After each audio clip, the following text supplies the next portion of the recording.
Good morning, you beautiful bastards. Stephen here with 5 things learned at 7:35 a.m. in the morning. What am I doing? Absolutely silly. I tell you what I'm doing. I'm facing the reality of parenthood. Been up for a while now, so I thought, you know what? I'll get the 5 things learned video not out the way as such. More that I just want to do it now because I'm still reveling in the goodness of Manchester City's sensational performance last night. It really, really was absolutely wonderful. I can't wait, man. I can't wait.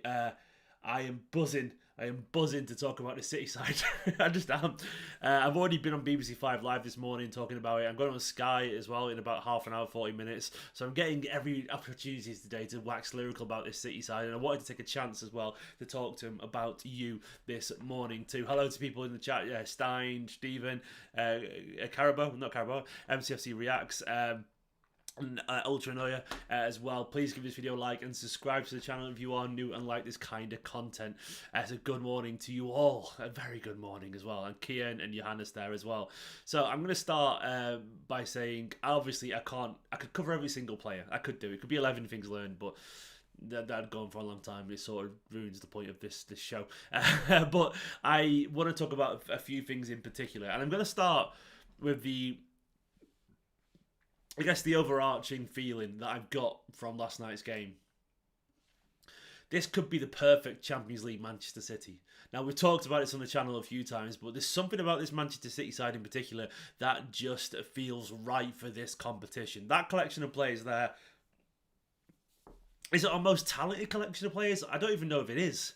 But is it the one that we need right now to potentially get this job done and finally get over the line in the Champions League? It might just be. The best side you'll ever have won't always be the one most likely to win a competition. I know that sounds strange, and maybe a side with David Silva in and, you know, Vinny and Fernandinho and whatever, and Sane and Sterling and Aguero, and maybe technically that was our best side. I don't know.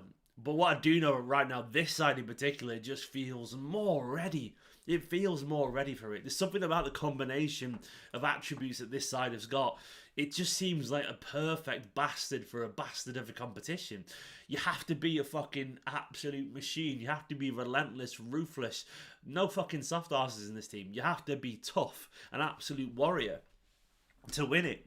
You have to be. And you go through that team one by one. I mean, the defensive solidity last night of Akanji, Ake, Diaz, Stone is just mammoth, mountainous performances. With, of course, Rodri as well there in front of him. But then you look at the fearlessness and the aggression of Erling Haaland leading the way.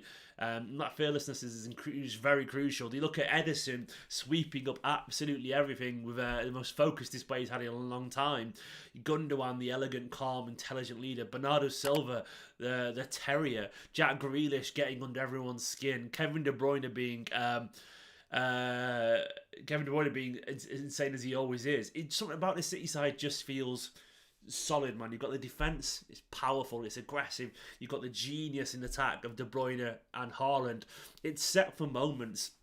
And I think to win the Champions League, you have to have a team that can have those big magic moments in the competition, be it, you know, a chest-thumping block by a centre-back, and Ruben Diaz and Ake have got them all day to their game, or be it a sublime moment of brilliance from a cross from Kevin De Bruyne or a pass, or an instinctively brilliant poacher's finish from Erling Haaland. You need those big moments. You need people who understand that. And of course, you got Rodri who can do those things as well. You have to have that kind of level of like big game mentality. And I think this Manchester City side right now, I don't know, there's something. I think we are ready to win it. Man City are ready to win this competition. I know we've been close before, but I don't think there's a City side that's been less soft than this mentally. Like they are the strongest mentally that I've ever seen from Manchester City side. I genuinely believe that's true. I mean, you look back through previous years and you look at mistakes that have cost us. And Laporte, I love him, but he made a few mistakes in the big games in the Champions League.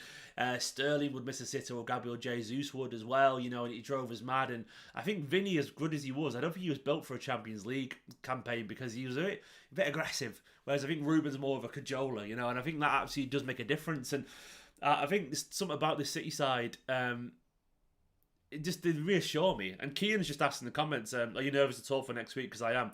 I'm not, mate, because they have to score 3 goals. They have to come out and be aggressive at us. And the one thing about this Manchester City side that I love is that they are such a good counter-attacking team as well these days. With De Bruyne, Grealish, Morris, Bernardo, Haaland. This team can counter-attack really well. So I feel there's a goal or two in it for City at the other end. It could be that we take them apart as well at the Allianz as they try and turn it around. So no, I'm not nervous at all, mate. I'm not nervous at all. Second thing I want to talk about is Rodri just being the best in the world, man. Rodri is just a stupidly good footballer. Like what he does, he is the best in the world. It's as simple as that. No one comes close to him. Rodri, imperious. Put it simple, world-class players do world-class things on world-class stages. They really do. And Rodri stepped up tonight and was absolutely immense. I mean, look at last night. Look at the quality of that goal, man. He didn't have to do that. All you have to do was win some tackles and pass the ball around and it would have been enough. But no, he decided, because he's that fucking guy. He's that guy. He decided to pick the ball up, turn past the defender and put it in the top corner from 20 yards with his weaker foot.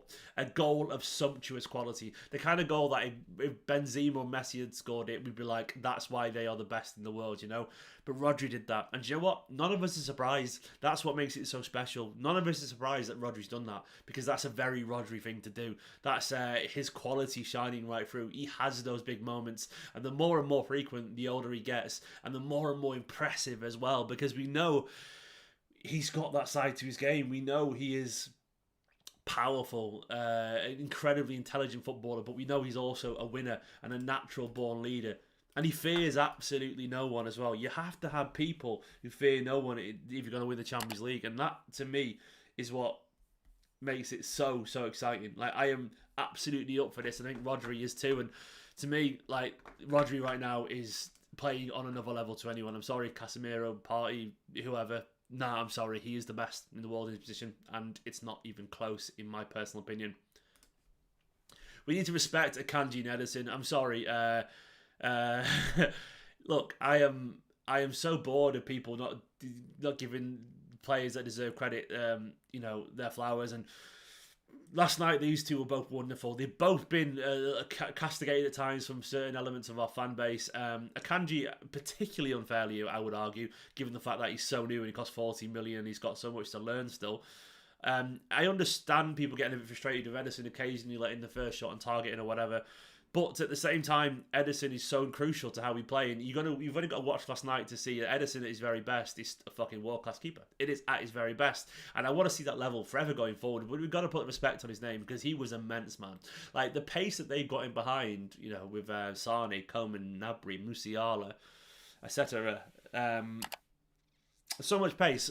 But still, he had to be so on his heels. He had to be so ready and so alert. But even then, there was some big saves. It was like a one-man showdown between Ederson and Sane. He was immense, man. Absolutely focused, and one of his best performances in a City shirt. And Akanji as well. Do you know how hard it is to play against Leroy Sane, Alphonso Davies, Kingsley Coman, Serge Gnabry, Musiala? Those constant lightning-quick plays running at you aggressively. That is pretty much as hard as it gets in world football. It's that level hard. It's like insanely difficult. The quality that they've got in general is just absolutely immense, man. They will run and run at you and run at you. And even though, of course, Sane did him once, I was chatting to a fan last night. If you're watching Dan, good morning, mate. Dan said he was down at the pit. He was down at the game last night, and he said Akanji was on his side of the pitch, and he said the amount of times Akanji just bodied any of those players physically and put them on the floor was so impressive. And it's worth hearing those little anecdotes, because we forget how physical those players are. They are fucking 6 foot strong, lightning quick runners, and Akanji physically put them on their arse time and time again. That is hard to do, in the searing the torrential rain and horrible biting wind. And Akanji stood tall and was absolutely aggressive and immense, and you've got to respect him for that. He's such a good player. You can see why Guardiola really, really likes him, man. You can see why he likes him, and fair play to him. Wonderful stuff. The next thing I want to talk about is this man, Erling Haaland. Look, we know he changes everything, but I want to talk about a very particular change. Haaland changes everything, and it's not just because of his goals. It's not entirely because of his goals. Yes, he makes us more clinical. But there's so much more to what Haaland brings to this Manchester City side that makes him such a talisman. He's become a talisman from this Manchester City side for many reasons. One, he's going to score loads of goals. He's going to score loads of goals. We know that. But the second thing for me is knowing that he's going to score loads of goals. It frees up the rest of the team, and they do not worry. They have Erling Haaland, and when you've got Erling Haaland, you have a chance. You look at previous years when we played the false nine, you can almost sense the palpable frustration when Manchester City didn't score a sitter from the fans, and you guys were the same. They're like, if Jesus or Sterling didn't score 1-1, we'd be devastated because we were like, oh my God, that's it, we've messed up our chance. And we all know we would feel that way. We'd feel like we've messed up our chance and that was it. But there's none of that sense of frustration now. The players don't look frustrated either. They don't look frustrated because they know they've got this guy. And this guy, a chance will come his way and he will score. He literally will score because he has 45 goals. And that changes everything. You've got a player that you can trust. It means everyone is absolutely more relaxed and they can do their job and be more clinical. Bernardo can score that goal and Grealish can score more goals because it doesn't matter because he's going to score. So there's no pressure on them to be the match winners. He's the match winner. They can do their job. And then Bernardo can pop up and score. Grealish can score. Gundogan can score. Rodri can score. And they're not going to be worried about it because it's not on them to be the match winner anymore. And also, the third thing about him is, once again, his mentality is elite, as people pointed out in the chat.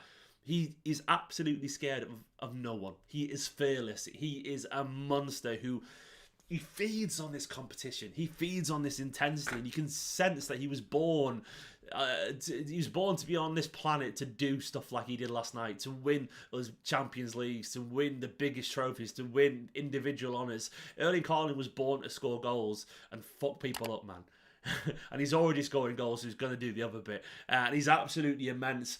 That fearlessness that he brings to this team, the confidence that he instills in everyone. He's a natural born leader, charismatic, strong, aggressive, doesn't ever shirk his responsibilities. He works incredibly hard, as once again Ribeiro mentioned in the chat. Incredible work rate, incredible focus, scared of no one, scores goals, inspires those around him. He changes absolutely everything. And I think we've been waiting for this guy in the Champions League. I don't think we've had it before. But he has that aura about him. You need someone like him if you're going to win the Champions League. You need a Benzema. You need a Messi. You need a Ronaldo. Dare I say it. And I think we've got ours. We've got Haaland. And he's absolutely on another level. I know I haven't won my bet yet. It's 40 league goals, Saroj, so I need that. Come on, Italy, you can do it. Finally, Silva is still gold. He is, man. Bernardo Silva. There's loads of things I want to talk about here, but I thought, do you know what? I could have talked about Ruben Diaz or John Stones being great, and I'll mention it very quickly because they were absolutely immense. I could have talked about, Gundogan or De Bruyne's intelligence or Grealish once again coming into his form. But I wanted to talk about Bernardo Silva because this is a man, obviously, there's such a messy story around Bernardo Silva, isn't it? Because obviously we know in general that Bernardo probably wants to move on. He's made it pretty obvious. He said it many, many times. But the one thing is that Guardiola is happy to have him in the team because, he trusts him. You've got a player there who will absolutely always give his best and play with a smile on his face and play with aggression and get up for the big games. Even if he wants to move on, he's the perfect professional footballer, I respect that he wants to go somewhere sunnier. Trust me, look at that fucking weather last night. It was horrible. I get it. He's young. He's beautiful. He's got a gorgeous partner. They want to go somewhere and have gorgeous, lovely millionaire, sunny Michelin-star meals after training. I get it, man. I get it. But while he's here, make the most of him, enjoy him, because Bernardo Silva, as Guardiola said, he's a footballer. He can play anywhere, at any time, because he understands football and he's tenacious and insanely good, man. Some of the quality he showed last night, the dribbling, the intensity that he played as well, it's just world-class stuff, and he's going to be absolutely crucial if we're going to win this thing. Bernardo, if you're somehow watching this, mate, stay. If you don't want to stay, win this fucking trophy and then go, man. At least give us that. At least give us a Champions League, and then you can ride off into the, I don't know, the Spanish sunset or somewhere, and have the lifestyle that you crave. I get it. I absolutely do get it, because sometimes I feel like losing the Northwest, man, because that weather hits hard. But what a fucking footballer. What an immensely gifted footballer. The guy is on another level, and I absolutely adore him. City were imperious last night. They're the 5 things that I took from this game. Guys, give this video a like, man. 34 likes, nearly 200 people watching. Come on. Be more clinical.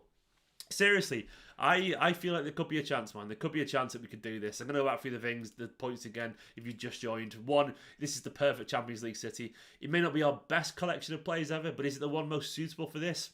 Defensively ridiculous. Every single player in that team is hungry.